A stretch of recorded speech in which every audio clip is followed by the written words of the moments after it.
자 보세요. 우리가 원래 선거에서 지면 장동혁 대표가 물러난다고 했는데 아니 분명히 졌는데 물러나지 않고 있고 그럼 선거 이 소청이 또 기각이 되면 물러날까 막 여러 가지 우리 정치 이 초보들은 이런 기대를 갖게 되는 게 사실인데 자 어떻게든 이 장동혁 대표를 이렇게 수장으로 한 이 국힘의 지도부 체제 정말 교체할 방법이 없는 거예요? 일반적으로 음.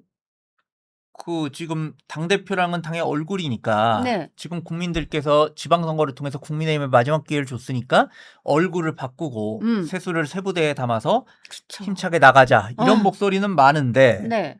그 일반적으로 지도부를 해체하고 새 지도부를 세울 수 있는 방법이 세 가지가 있습니다. 세 가지. 첫 번째로는 이제 당대표가 네. 직접 책임을 지고 물러나는 거죠. 이게 보통 관례고 정상입니다. 그쵸. 2020년에 황교안 대표도 자정까지 가지도 않았어요. 그 투표하는 날 11시에 물러났고요. 그럼 벌써 물러났어 이런 상황. 예. 자, 두 번째는요. 두 번째로는 이제 이준석 대표를 정리할 때 이제 나왔던 방식인데 최고위원들이 집단 사퇴를 해서 지도부를 공중분해를 시키는 겁니다. 아. 그거는 국민의힘 당원 당규에 규정이 돼 있고 최고위원 4명 이상이 사퇴하면은 비대위로 전환이 되도록 돼 있습니다. 그럼 요거는 지금 어떻게 가능성 있어요? 그게 지금 지도부의 면면을 보면 지도부가 현재 8명입니다. 네. 장동혁 대표 본인이 있고요. 그다음에 정점식 원내대표가 있고 신동욱 그리고 김민수, 네. 양양자, 김재원, 우재준, 조광안 네. 이렇게 최고위원 6명이 있어서 네. 전부 8명입니다. 네. 이 중에서 장동혁 대표 본인은 사퇴하지 않겠다는 뜻이 그렇죠. 완강하고요. 정점식 원내대표는 원내대표에 선출돼서 당연직으로 최고위원 된 거니까 원내대표는 해당이 없습니다. 그리고 조광안 최고위원은 지금 뭐 장동혁 대표를 열심히 실드 치고 있기도 하지만 조광안 최고위원 같은 경우는 당원들이 뽑은 분이 아니라 장동혁 대표가 지명직으로 임명을 한 거예요. 네. 그러니까 이 사람은 그만두겠다 그러면 장동혁 대표가 먼저 경질하고 다시 임명하면 되니까 이분들 네. 해당이 없고요. 없고. 그럼 남은 거는 이제 전당대회에서 선출이 된 5명인데 그런데 신동욱, 김민수, 양양자, 김재원, 우재준인데 네. 이 중에서 양양자 최고위원하고 네. 우재준 최고위원은 아까 말씀드렸듯이 이 두 분은 사퇴를 해야 된다는 입장이고 신동욱, 김민수, 김재원 이 세 분은 네. 별로 지금으로선 물러날 생각이 없어 보인다.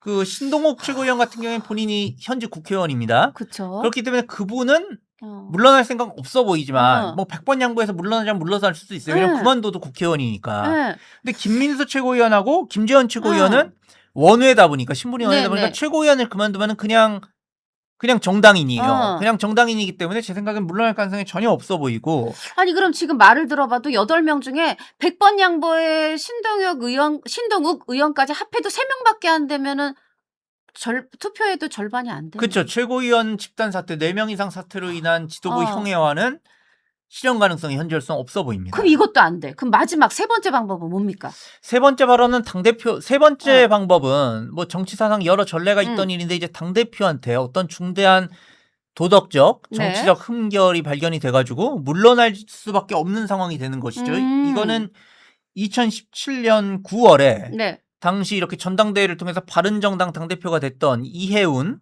당시 바른정당 대표가 이제 금품 수수라든지 여러 의혹에 연루가 됐는데 그때 그 사업가로부터 이런 말까지 나왔어요. 내가 김장까지 해줬다. 이게 금품 수수라고 하면 국민들이 굉장히 복잡하게 생각하는데 우리 국민들이 정치인이 뭐 누구한테 김장을 시키고 이런 거 용납 못합니다. 우리 국민들은 갑질 이런 거에 굉장히 민감하거든요. 그래서 우선 분명히 말해줍니다. 이해운 대표가 이 건에 대해서는 무혐의를 받았습니다. 무혐의를 받았는데 그럼에도 불구하고 이런 의혹이 끊임없이 제기가 되고 무슨 김장을 해줬다 이런 얘기가 나오니까 이해운 대표가 그때 물러나지 않을 수가 없었어요. 결국 사퇴를 했습니다.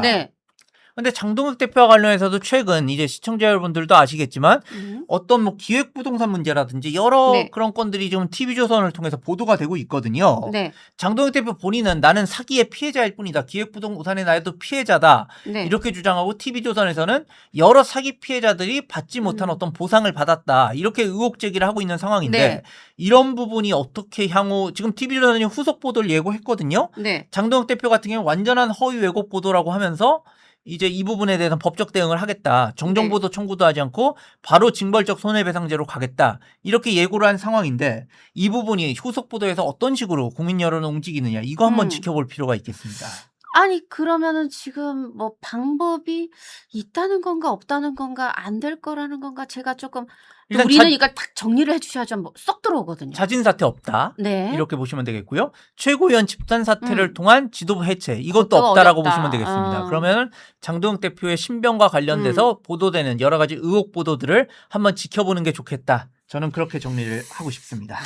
그러면 세 번째 시나리오의 가능성을 두어 보면서